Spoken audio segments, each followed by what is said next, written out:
I know he's thankful that you're all here. Uh, I didn't introduce myself. I hope everybody knows me, but I'm Ron Hovis. I'm a member of the council, and you may not want to know it in public, but my grandmother was a black welder. She and Leo were brothers and sisters, and I'm proud of that. And now I want to introduce our mayor, Bob Osdale, for his comment, and he'll introduce the other council members too. Thank you, Ron. What a true honor this is to be here together today to recognize him more as a citizen than I do as a mayor, and this family that has meant so much to this city. I can tell you some things about Jab that some of you might not know, but he probably had as much to do with whetting my appetite to serve my community as any other individual. As a very young man, I sat in the Cherryville Country Club after playing a round of golf, and I know that he had met there for hot dogs with Hugh Putnam and Melvin Seals. I forgot the other gentleman that was in there, but Everett Mooney, the pro at that time, manager, was talking about the greens mower breaking. There's no money in the budget, and he was going to try to borrow one because we just didn't have the money to do anything with it. And I saw those four individuals shell out the money and bought a new greens mower for Cherryville Country Club that day. I don't know how many of you heard that, but I was there and witnessed it. Four people bought a greens mower because the country club didn't have the funds. We had a new principal come here in the early 70s, and I was president of the Ironman Boosters Club. And I called the principal to see what we could do, and he said, bring me some money. We don't have money to lime and fertilize the football field. We've got just a couple of months to get it in shape. And he said, I need $250. I said, well, we don't have any money in the budget, but I think I can raise it. And I called four men in town, and I had $250. Jab Blackwelder was one of them. And he served this community and served it well. He was always attentive to people in need. I know that for a fact. And this council voted unanimously to restore this fountain that's been broken for years and years.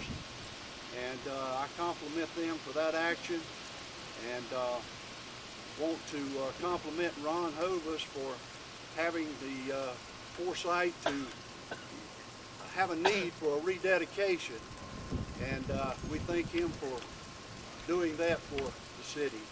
I do want to take a minute here to recognize our city council. We've got Dale Parker, Bert Fisher, Frank Osborne, and you've already met Ron Hovis. I would like to introduce as well our city manager, David Hodgkins, as well as the city employees that are here. If you would, raise your hands, please, city employees. We truly do thank all of you for coming, and I'm going to ask the council if any of them would like to make any comments. I'd just like to welcome all of you here today, and I just feel like I'm a part of the Blackwell family. I always consider them a pillar of our city. I just want to thank each one of you.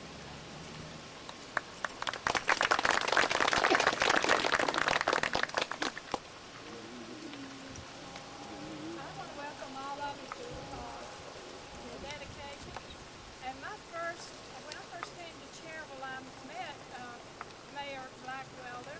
It was, if I tell you when it was, you'll know how old I am. So it was early after I came to Cherryville. I was having a meeting at my church, and I had a lot of people from out of town, and I wanted him to present a key to the city. He was very kind. He came and had dinner with us and presented the key to the city. So I always admired him after that. He was very kind to me when I first came here, and I always remember him. And he's from a wonderful family. I know most of the other members of the family, and they're very kind. I do welcome you all here today.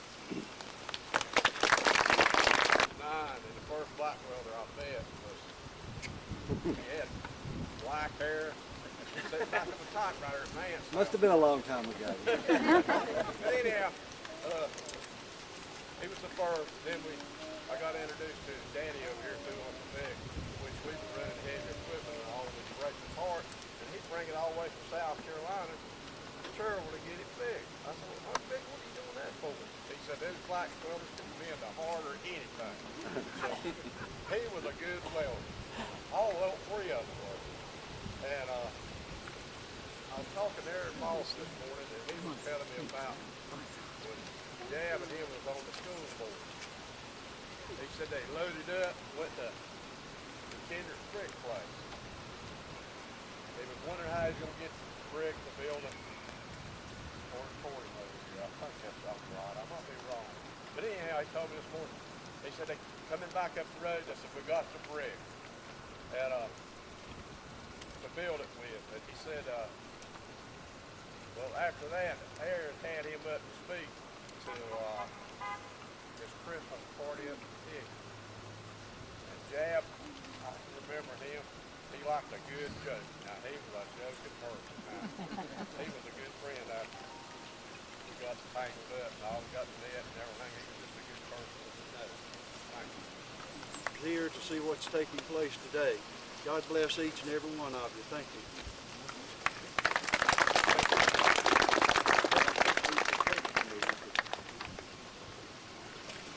Richard and I started working on a rededication about 6 months ago.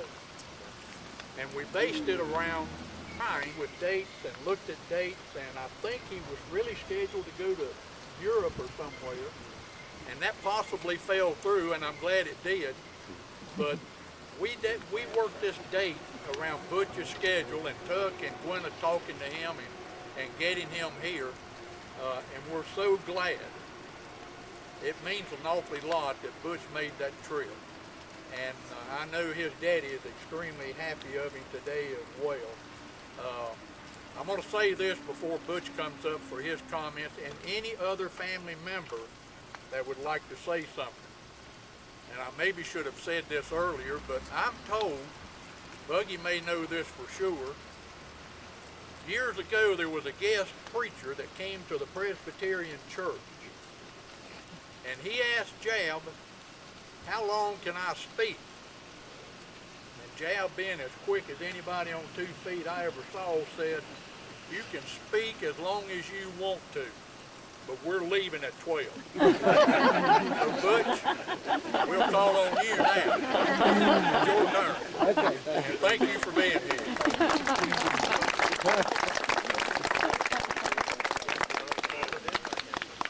thank you.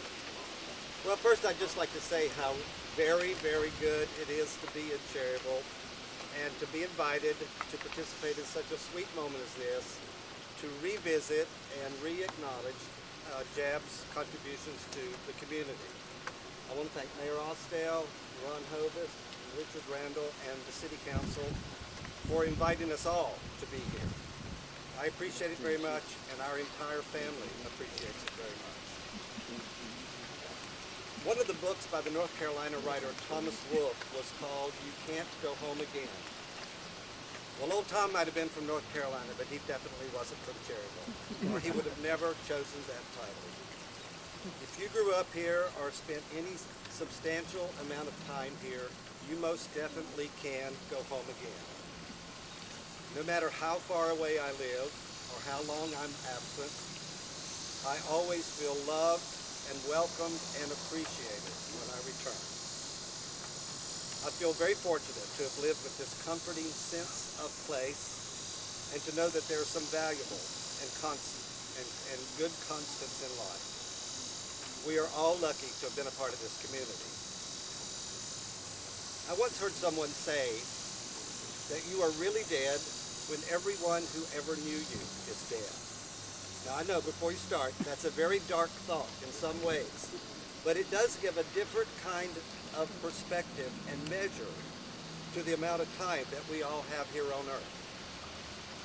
There will come a day, and actually not very long from now, when someone will read the plaque beside this fountain and ask, who was this man with the funny name and why do they build a fountain for him? It is then that the evaluation of how we spent time here becomes a bit more vague and harder to measure.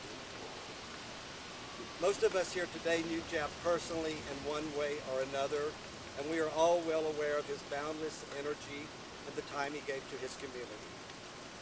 I clearly remember from my own childhood that just about every dinner was a very rushed affair because he was running out the door to attend a meeting at church, Rotary Club, school board, or something at City Hall. Actually, lunchtime was a fairly rushed event also, but that usually had to do with getting to the golf course. He worked hard, and he played hard, and he brought his never-ending sense of humor to both.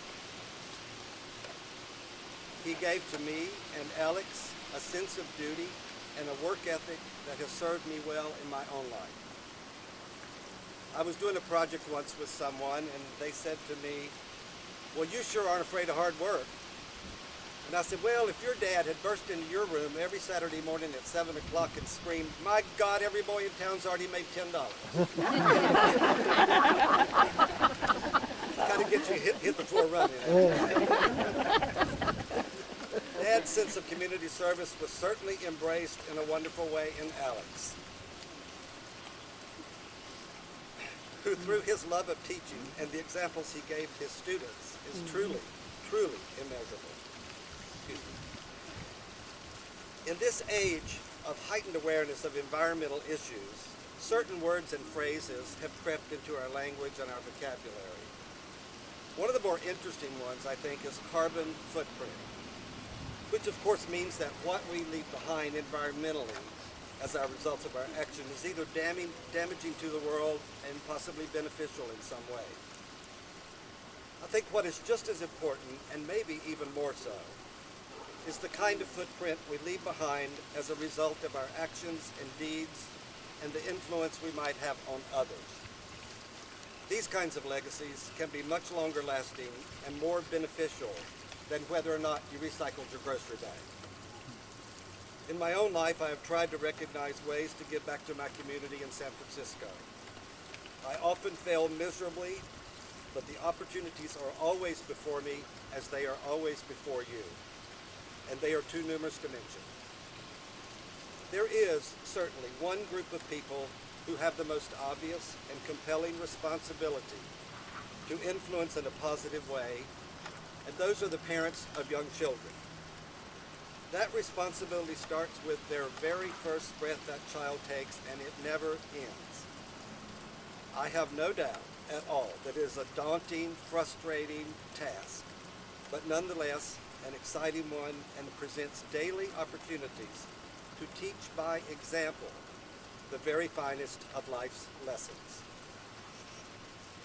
I guess my point is that you don't have to be mayor or sit on the school board in order to give back to your community. It can and actually should start with the very people closest to you and the ones that are most receptive to be influenced by your actions. If that can be accomplished child by child, then those gifts have a never-ending effect on lives and communities that are yet to come. Thank you again for inviting me here. It means a lot to me. All of you mean a lot to me. And I wish for you the very best life has to offer. Luckily, you just happen to be in the perfect place on this earth to make that possible. Thank you.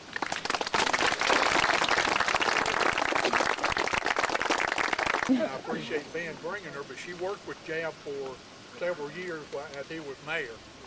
And Tuck, do you have anything you'd like to say from right there? Thank you, Ron. Dick?